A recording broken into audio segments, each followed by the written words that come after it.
So Bishop Burbage kind of, after talking about the theology of it and the anthropology of it, kind of goes through kind of a list of things not to do. And like you mentioned, one of those is, giving hormones, surgery to change your sex or your bodily characteristics. He says denigration or bullying is bad, Mm. of people with gender issues, but he also says to beware of the false compassion, which misleads and harms under the guise of compassion. I want to quote him here. Although the law of gradualness might prompt us to discern the best time to communicate the fullness of truth, in no circumstances can we sorry in no circumstances can we confirm a person in error.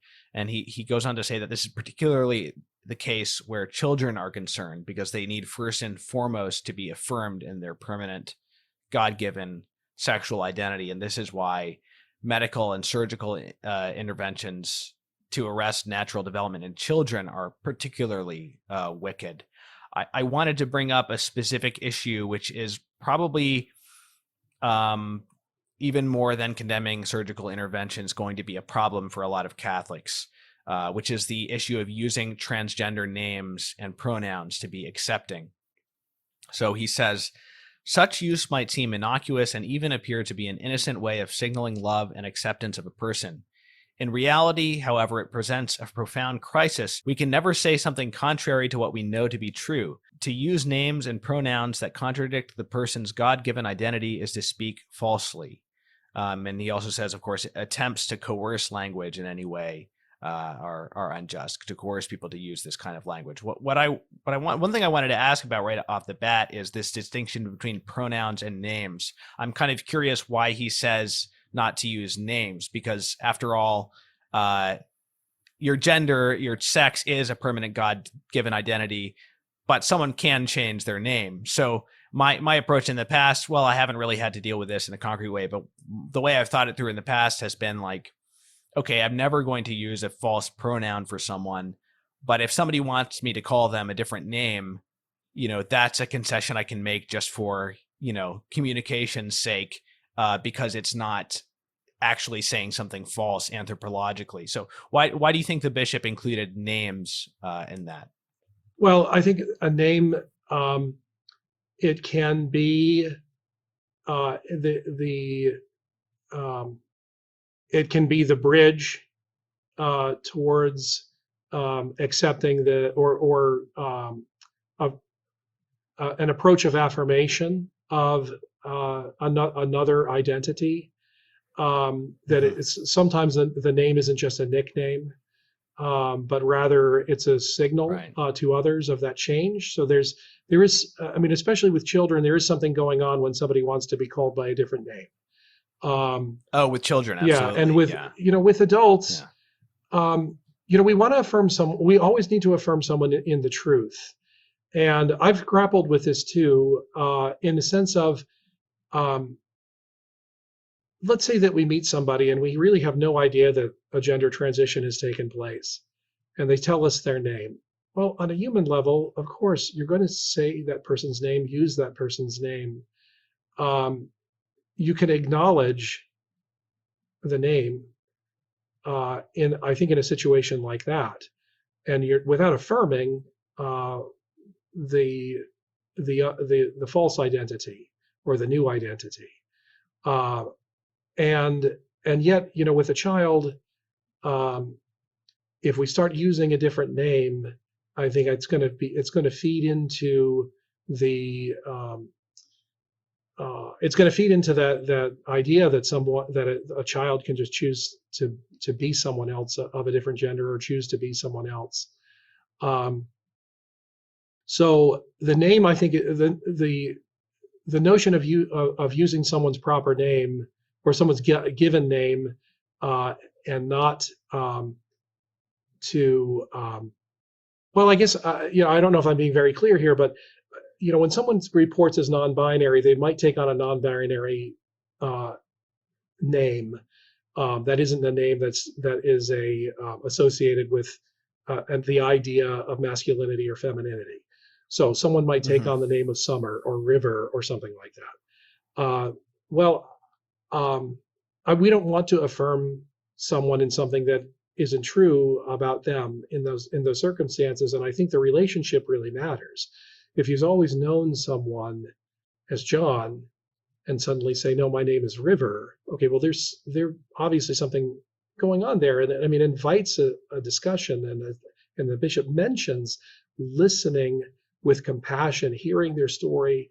Why have they come to this point in their life where they're taking on this other name?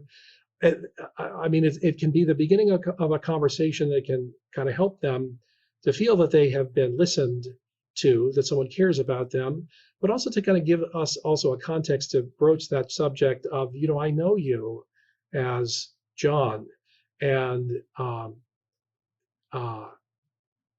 we can acknowledge that we have a struggle there. I mean, well, I don't exactly know what to call you because I've always known you as John, and you're not any different to me. So I mean, I think we can. I fully agree with what the bishop is saying. So I'm not saying that. I think that there's some other situations where, if you don't know that there's a transition has taken place, that I don't think you're doing really any harm by just using the name that someone is telling you. Now, you might also be able to tell that somebody is, supposedly transgender, but actually not know their original name. That's true. That's true. And I don't think it would be pastoral in a situation, or caring or kind or compassionate, to say, well, clearly that's not your real name, or what kind of name is River. Right.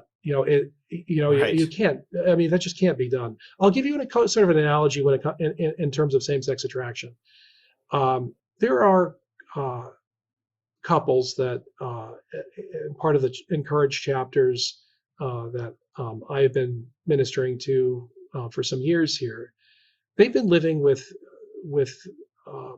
a same-sex attracted son or daughter in a relationship or a civil marriage for a very, very long time. They do not accept the relationship, the behavior, the choices, but they can acknowledge that relationship is very important to their son or their daughter, and they can say, we know this is important to you. We don't agree with the choices that you're making. We love you nonetheless.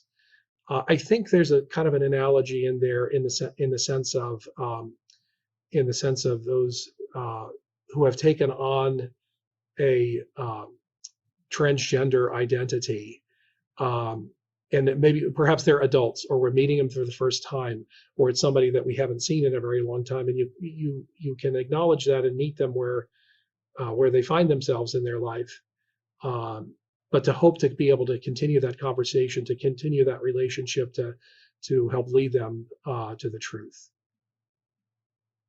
I was speaking with a Catholic friend the other day, and mentioned, that Bishop Burbage had said, you can't use transgender pronouns, and because it's a lie. And he was kind of saying, well, no, sometimes you're just trying to be loving, and, saying, insisting on using the correct pronouns might just be driving them away or making them, hostile or something. And